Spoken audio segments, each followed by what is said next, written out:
ഞങ്ങൾ എതിർക്കാൻ വന്നല്ല. அப்படி எல்லாம் ஆசான சாமி சொன்னது நம்ம எதிரி சின்ன ஆள் அல்லன்னு சொல்றாரு. ഞാൻ അപ്പോഴേ പറഞ്ഞില്ലേ അവൻ നിസ്സാരക്കാരനല്ലെന്ന്. സ്വാമി അവൻ ഭയങ്കരമാ വളർന്നു പോയി. വളർന്നിട്ടാ വളർന്നാച്ചിപ്പോ ആ കൊളപ്പുള്ള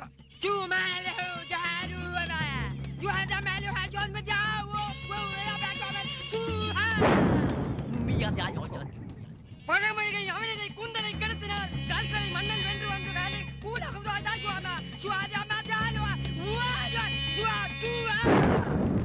തലയൊന്നും വെട്ടണ്ട, വേണമെങ്കിൽ ഒരു കൈ.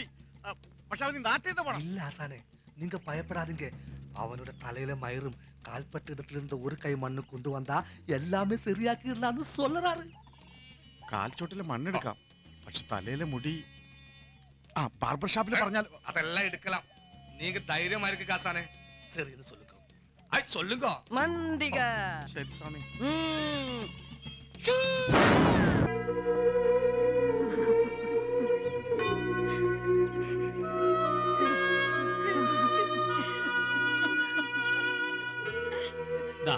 കണ്ടില്ലേ, എല്ലാ ഞായറാഴ്ചയും കുർബാന കഴിഞ്ഞാൽ നേരെ ഇവിടെ വന്ന് ഇതാണ് പരിപാടി. പപ്പയും മമ്മിയും മരിച്ചിട്ട് 10-40 വർഷമായി. കരച്ചിൽ കണ്ടാ ഇന്നലെ മരിച്ചേ ഉള്ളൂ എന്ന് തോന്നും. അല്ല, ഇന്ന് കോറ തെരഞ്ഞിട്ടില്ലല്ലോ, കിക്കിലെടുത്ത് വന്നില്ലേ? ഇല്ല. എന്നാ പിന്നെ ഇതൊന്നും അല്ല കഥ. ആ പെണ്ണും പിള്ള ഇവരുടെ അപ്പനെയും അമ്മയും കണ്ടിട്ട് പോലുമില്ല. എന്നാലും അവരാണ് കരച്ചിലിന്റെ ലീഡർഷിപ്പ്. അല്ല ഫാദർ, ഇവരെന്തെങ്കിലും ഒറ്റാന്തടിയായിട്ട് കല്യാണം ഒന്നും കഴിക്കാതെ? താനിതൊന്നും ഇതുവരെ ചോദിച്ചിട്ടില്ലേ? അല്ല, അവർക്കൊരു വിഷമാവുണ്ടെന്ന് കരുതി ഞാൻ പിന്നെ. അതൊരു കഥയല്ലേ. പണ്ടങ്ങാണ്ട് പാലായിന്ന് ഇവിടെ വന്ന് കുടിയേറിയവരാ ഇവരുടെ പപ്പ ജോണേട്ടനും കുടുംബവും. കോളേജിൽ പഠിക്കുന്ന കാലത്ത് അന്നയ്ക്കൊരാളോട് ഇഷ്ടമുണ്ടായിരുന്നു, ഒരു ഫ്രെഡി. ഭയങ്കര വയലിനിസ്റ്റാ. വയലന്റ് ആവുമായിരുന്നു? അല്ലല്ല, വയലിനിസ്റ്റ്. ഫിഡിൽ. ഫിഡിൽ എന്ന് പറഞ്ഞാൽ നമ്മൾ ഈ കൊയറിനൊക്കെ. ഇവിടെ ടീച്ചറിന്റെ കാര്യം. പ്രേമം മൂത്തപ്പോഴാ അറിയുന്നത് ഈ ഫ്രെഡിയെ അച്ഛൻ പട്ടത്തിന് അയച്ചോളാമെന്ന് അയാളുടെ അമ്മ നേർന്നിരുന്നു. ഒരു വശത്ത് അന്നയോടുള്ള പ്രേമം, മറുവശത്ത് അമ്മയുടെ നേർച്ച.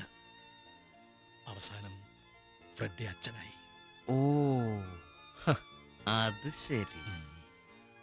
ഫാദറിന് വയലിൻ വായിക്കാൻ അറിയോ? എന്താ? ശരിക്കും ഫാദറിന്റെ പേര് ഫ്രെഡി എന്നല്ലേ? അടിച്ചതാണല്ലോ. ആ ഫ്രെഡി ഒരു അപകടത്തിൽ മരിച്ചു. അയാളെ ഏൽപ്പിച്ച വയലിൻ ഇന്നും ആ വീട്ടിൽ ഒരു നിധി പോലെ അന്ന സൂക്ഷിച്ചു വെച്ചിട്ടുണ്ട്. അന്ന ടീച്ചറുടെ കാര്യം മനസ്സിലായി. അപ്പൊ ആലീസ് ടീച്ചറോ? ചേച്ചിയെ ഒറ്റയ്ക്കാക്കിയിട്ട് ഒരു കുടുംബജീവിതം വേണ്ടെന്ന് അവരും തീരുമാനിച്ചിട്ടുണ്ടാവും. മാമോദിസ മുങ്ങിട്ട് തന്നെ അടു അച്ഛനായ. ഓ, കൊച്ചച്ഛനായിരുന്നോ? ഞാൻ പള്ളിയിലോട്ട് പോയിട്ട് ഇടയ്ക്ക് അങ്ങോട്ട് വരണം, നമുക്കൊന്ന് കൂടണ്ടേ?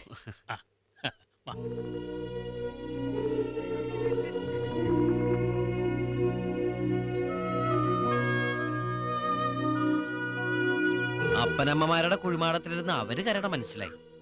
ബാക്കിയുള്ളവർ എന്തിനാണ് ഈ മുതലക്കണ്ണീർ ഒഴുക്കണേ? മരണം എന്നൊക്കെ പറഞ്ഞ സന്തോഷിക്കല്ലേ വേണ്ടത്? മരിച്ചവര് ശവപ്പെട്ടി കിടക്കണ കാണാൻ എന്ത് രസമാ. നല്ല വെള്ളമുടുപ്പും നല്ല ഷൂസും ഒക്കെ ഇട്ട് തലയിലും കയ്യിലും ഇങ്ങനെ പൂക്കളൊക്കെ പിടിച്ച്. കാലന്മാർക്ക് അങ്ങനെ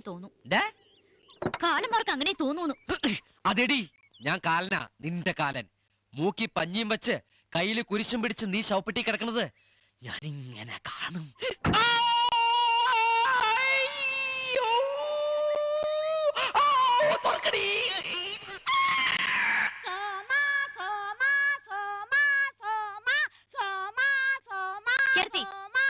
എന്ത് കാണാൻ നീ പോണേ? നീ അവനൊരു കുത്തു കൊടുക്കുന്നില്ലേ? അതൊന്ന് കാണാനാ. അടുക്കളയിൽ വേറെ പണിയൊന്നുമില്ല ചേർത്തിക്ക്. എന്നാ അവിടെ പോയേ? ഒരു കുത്ത് കാണാൻ വന്നിരിക്കുന്നു. ഓ, വലിയ ഒരു ഹോം നഴ്സ്.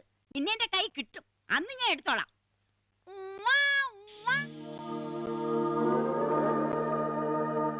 എന്താ ഇവിടെ? അയ്യോ, ഇനിയുണ്ടാ? കഴിഞ്ഞില്ലേ? രണ്ടുപേരൊന്ന് പുറത്തേക്ക് ഇറങ്ങിക്ക്. എന്തിനാത്?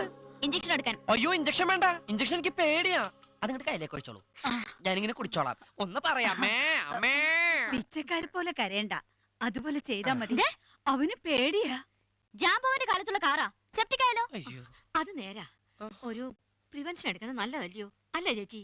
അല്ല, അങ്ങനെ പോവല്ലേ, നമുക്ക് 3 പേർക്ക് കൂടി എടുക്കാന്ന്.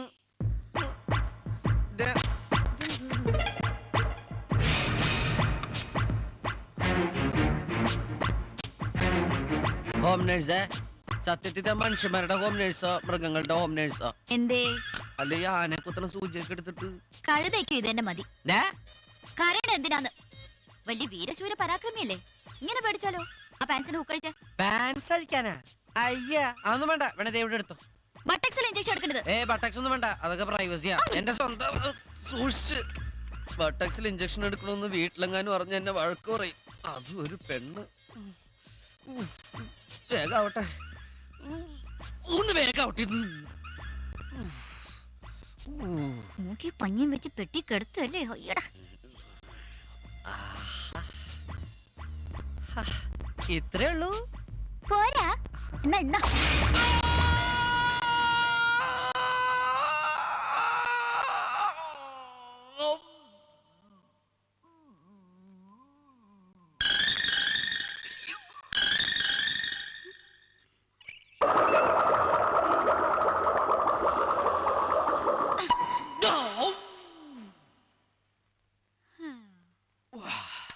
ഹോം നേഴ്സേ ഒന്ന് തിരുമ്മി തരുമോ? അയ്യടാ, തിരുമാൻ പറ്റിയൊരു സ്ഥലം. ഞാൻ വേണമെങ്കിലേ കിക്കിളി ചേർത്തി പറഞ്ഞു വിടാം. നിന്റെ അപ്പനെ കെട്ടിക്കാനാ? ഞാൻ തന്നെ തിരുമ്മിക്കോളാം. എന്റെ അമ്മേ, ഇഞ്ചക്ഷൻ കണ്ടുപിടിച്ചതിനെ കുത്തിക്കൊല്ലണം.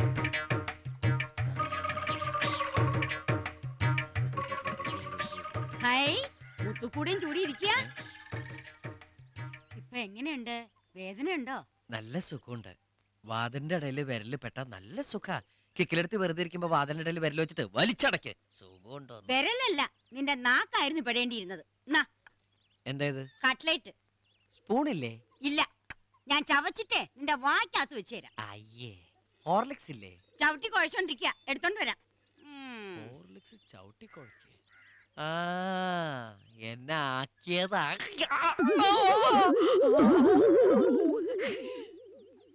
പതുക്കെ പതുക്കെ. ദേ, ദേ, ദേ, ദേ.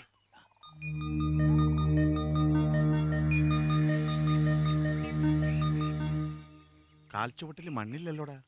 പുല്ലു മതിയാ? മുടിയാത്. മുടിയാതെന്നാ മുടിയെടുക്ക. എപ്പടി എടുക്കൂടാ? അടുത്ത് നിന്ന് സന്ദേഹം വരുമേ. ஐடியா. அந்த மரத்தை பாத்தியா? ആ മരോടുത്ത് അവന്റെ തലക്കിട്ടടിക്ക. அந்த மரத்து மேல ஏறியா அவனுக்கு பின்னாடி எத்திடும். അപ്പൊ നിനക്ക് ബുദ്ധിയുണ്ട്. അപ്പൊ നിനക്ക് ബുദ്ധിയുണ്ട്. വാ. ஏன் காட்டு தேவியே? നീ കേറക്കൂടാത്. നീ പോയല്ല മണ്ടത്തരം കാണിക്ക. എന്നെ പോലെയാണോ?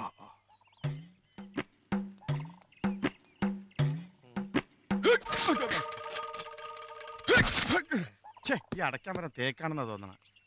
നീ കയറിക്കോ. നീ ഏറ്, ഇല്ല നീ കയറിക്കോ. നീ ഏറ്. ഉനക്ക് തന്നെ മരത്തിലേറി പഴക്കം.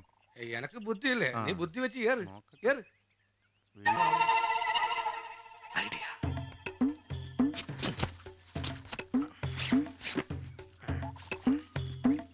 ஆசானே, ஆ. இந்த தளப்பு காலில போட்டா உங்களுக்கு ஈஸியா ஏறலாம். ഇതിന്റെ ആവശ്യമൊന്നുമില്ല. ആ. പിന്നെ ഇരിക്കട്ടെ, ഒരു സേഫ്റ്റിക്ക്. ആ. ശരി. ആ. നിന്റെ ஏறு ஏறு, தைரியமா ஏறு. പടി. മായാണ്ടി നിനക്ക് ബുദ്ധിയില്ലെന്ന് പറഞ്ഞ ആരാടാ?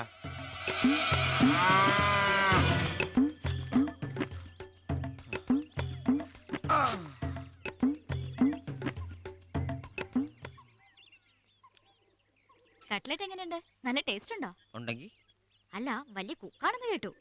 എന്തുകൊണ്ട് ഉണ്ടാക്കിയതാണെന്ന് മനസ്സിലായോ എന്നറിയാൻ ചോദിച്ചതാ. ഞാൻ ആദ്യമായിട്ടല്ല കട്ട്ലേറ്റ് തിന്നണേ. പക്ഷേ ഇതാദ്യമായിട്ടായിരിക്കും. ഡിസ്റ്റർബ് ചെയ്യാനായിട്ട് കട്ട്ലേറ്റിനെ കുറിച്ച് എന്നെ പഠിപ്പിക്കുക. ദേ, നാക്കത്ത് ഇങ്ങനെ ഒന്ന് തൊട്ടാ മതി, ഏത് കട്ട്ലേറ്റ് എന്ന് സോമം പറയും. അപ്പൊ ഇതിനു മുമ്പ് പൂച്ച കട്ട്ലറ്റ് തിന്നിട്ടുണ്ടോ? ദേ, ആ, ഞാൻ ആ പൂച്ചയെ തട്ടി കട്ട്ലറ്റ് ആക്കി പ്ലേറ്റിലാക്കി. താനിപ്പോ അത് വയറ്റിലും ആക്കി. പൂച്ചേർച്ചി.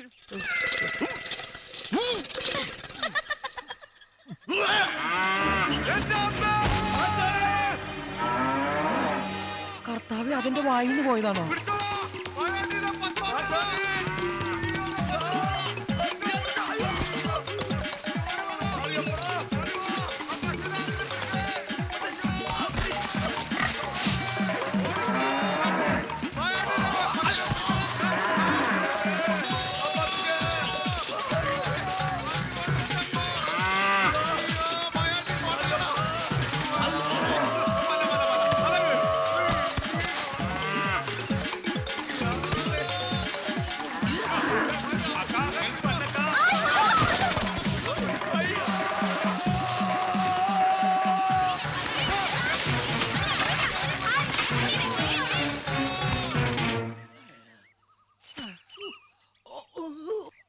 அப்பா குண்டியெல்லாம் போச்சு